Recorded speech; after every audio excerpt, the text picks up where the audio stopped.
Hi, this is Naavi from Neurorights.in. In our journey to the understanding of the subject of neurorights, let us today look at some of the popular neurorights which is today being debated across the world, which the Chile government may be shortly considering for further legislation.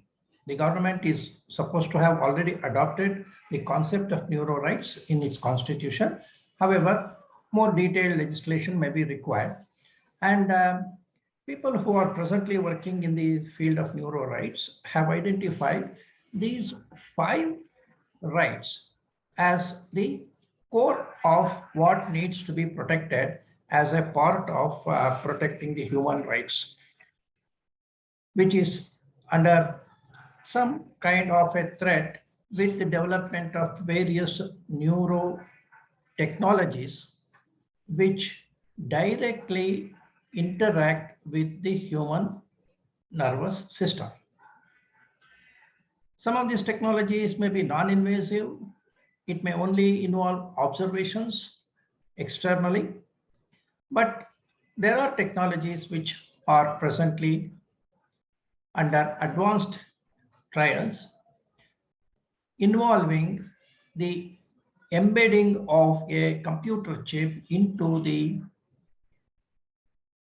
brain. These clinical trials have already been done in the case of animals, and probably human trials will perhaps start sometime in the next year or so. So how does this kind of brain-computer interface work in the field of protection of the rights which we normally consider as sacrosanct in the human rights scenario? The 5 popular neurorights which we normally discuss are: 1, the mental privacy; 2nd, personal identity; 3rd, preservation of free will; then protection against biases; and then providing equal access to everybody on to the new technologies. This is something which have been identified by people across the world as principal neuro rights, which needs to be brought into various kinds of legislation. Now, when we talk of mental privacy, it is an extension of the legacy concept of privacy. The current prospect of privacy, as we know, is protecting the right of an individual to choose and through legislation enforce his choice of how his personal data is collected and used by a third party. This is also a right which is preservation of the state of mind of an individual, where he feels he is let alone. So in a way, what we are having as privacy concept today is also mental privacy.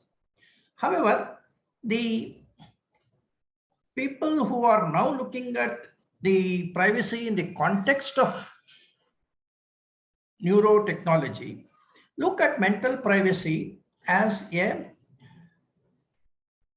need to preserve the confidentiality, integrity, and of course availability of the right of a person against the intervention by neurotechnologies. See, when we say right of choice is part of the legacy privacy, it's a foundation of the privacy definition now, but the neurotechnologies actually interfere with that power to exercise the right of choice itself. Therefore, when we say a consent has to be obtained under this mental privacy in the context of neurotechnology, the consent has to be super explicit. See, in normal privacy, we have consent. We have got explicit consent for sensitive information, But here we may have to go to another level of consent, which we may presently call as super explicit consent. We will explore this more as we go along. The second right which is being discussed is that of personal identity, which is the right to ensure that the sense of self of an individual is not tampered with. The question of who am I should not be disturbed. Now, this requires a definition of what is the sense of self. What do we mean by personal identity? Does personal identity only mean the name, lineage, location, some numbers like Aadhaar number or social security number, etc.? Is that what we call as personal identity? Or is there any other form of personal identity which represents the inner, you can say, faculties of an individual, his attitudes to life, his general expression of how he interacts with the world and other people, whether that is what is referred to as the personal identity. This needs to be defined.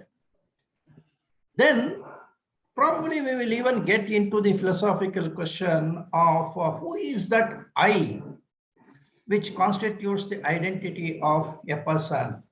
Is it the mind? Is it the brain? Is there a difference between the brain and the mind? Is there a consciousness which is not physical in nature? Is it something like the concept of Atman as is understood in the Indian philosophy, which survives the death of a physical body and reincarnates? These are all issues which needs to be deliberated, and without a proper discussion of these things, a legislation will create more confusion than what it expects to resolve. So probably we will try to deliberate on this in coming days. Another right which this set of 5 principles represent is the free will. This refers to the preserving of the people's ability to make decisions freely and autonomously, that is, without any manipulation mediated by neurotechnologies. Again, the question here is whether it is possible to measure the ability to make decisions when we are talking of technology which itself is the root of such decision. When the technology is interfering with the mental faculties which actually takes decisions. Now, whether it is possible to say whether it is done out of free will or not is a big question mark. This is like the Heisenberg principle of uncertainty in physics, which states that we cannot measure the position and velocity of a particle like electron simultaneously, in the sense that if you try to measure the velocity, the position will change. If you measure the position, the velocity will change. So theoretically, it is impossible to measure the position and velocity of a subatomic particle simultaneously. This is the Heisenberg's principle of uncertainty. Similarly, there is the principle of uncertainty associated with the concept of what is light, whether light is a wave or a matter, or is it both? This kind of uncertainties prevail even in the traditional science, and definitely these will also be more relevant when it comes to a very difficult area called this neurorights. The fourth right which is represented here is protection against bias. We are aware of something of this nature even in the legacy privacy situation, because we know that there is a possibility of automated decision making when personal data is processed, and we say that there is a right to prevent automated decision making except under consent, and also that the algorithm which is used for such automated decision making is not having any bias of its own. In fact, Indian law says that you should do a bias audit and provide an assurance as a part of the transparency. So this protection against bias is also there in the current privacy regulations.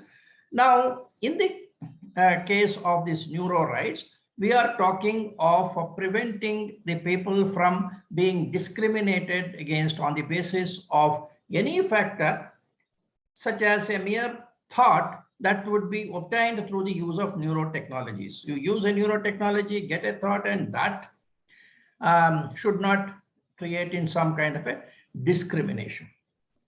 The last of these 5 rights is the equal access. That is, we feel that it is necessary that when these neurotechnologies are applied to enhance the mental capability of human brain, then we are actually creating superhumans. And the right for enhancement of the brain power as against from, say, therapeutic use should be a right on which every citizen has an equal claim. You cannot say that the right to use a particular technology is limited to a certain dynasty, certain political parties, and so on. Otherwise, it would happen. So therefore, the right to equal access is considered as a specific right. Otherwise, we will be going into a situation where some superhuman races will be created to the detriment of the rest of the humanity. Now, are these 5 rights are sufficient in the sense, is it complete? Is it properly defined?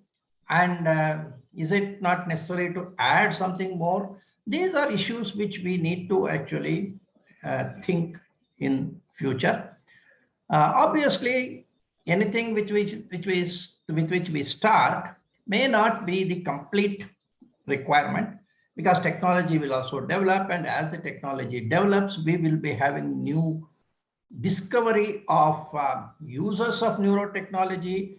At the same time, discovery of new misusers of technology. Therefore, right may have to be defined properly, either in such generic terms that it will stand the test of time for some time at least, or it will be modified from time to time.